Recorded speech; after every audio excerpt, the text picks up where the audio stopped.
Pat, does it help or hurt to have the birthers out there if you're trying to win elections next year on the R side? Well, I don't think it's going to be an issue next year, but I'll tell you this, Chris. I mean, the crazies out there, the real far right. I mean, you're doing the birthers thing. You've given them enormous attention. They loving it, and you fellas are loving it. The cable news, the ratings are going up. Well, where do you stand? I think that Barack Obama, as I said, the Honolulu Advertiser closes the case for me.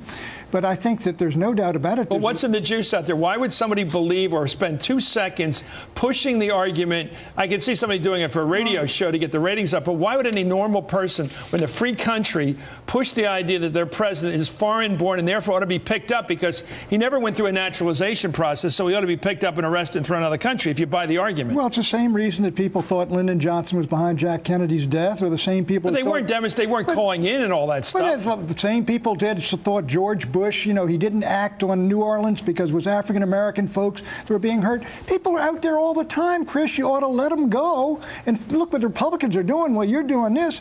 They're killing that health care bill. Yeah, but no, the reason, Pat, that we're doing it is that we have a number, just came in this last week, that 30% of the Republican Party nationally doesn't know this guy was born in this country. Another 20-some% believe he definitely was born foreign. The South, overwhelmingly, a majority of Southerners, according to this poll, don't believe he was born in this country. This isn't something we've cooked up here. But so this is what? out there. So what? Well, we're talking. It's a crazy world, isn't it, Pat? It's something worth talking about. That the country doesn't believe their president's one of them. I haven't been talking. He's somebody else. Well, look, I haven't been talking. I don't agree with him, but I haven't been talking about. You think it's normal behavior to talk about a guy being from another country when he's head of your country? I don't think. How many countries in the world have conversations about whether the guy who's leading their country is from some other country? Why are you in the conversation then? Because it's huge. It's out there. It's not huge. Go ahead. Let's go, Joe Conason.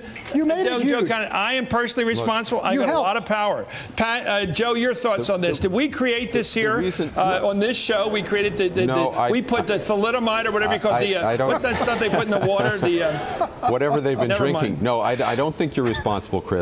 fluoride. think we fluoridated the water. Go ahead. The problem that the Republicans have is that the leadership of their party is not in Congress, although there are even 11 members of Congress who support or give some kind of support to this insane theory.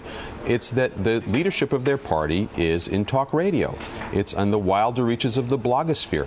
Those are the people who have put this forward. And the people who believe this in the Republican base don't really care what the politicians in their party are saying about it.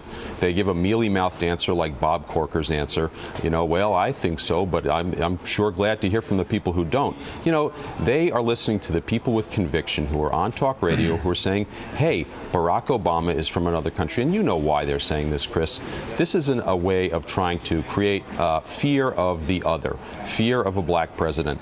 It's nothing new. It's an old story. It was, I think, unfortunately inevitable when we finally elected a black president, but that's where the problem lies. It lies in the weakness of the Republican leadership as it is, and in the strength of the crazy fringe that's in their media. Let me disagree. What about his point that people like Dobbs and Beck and Rush have been pushing this story?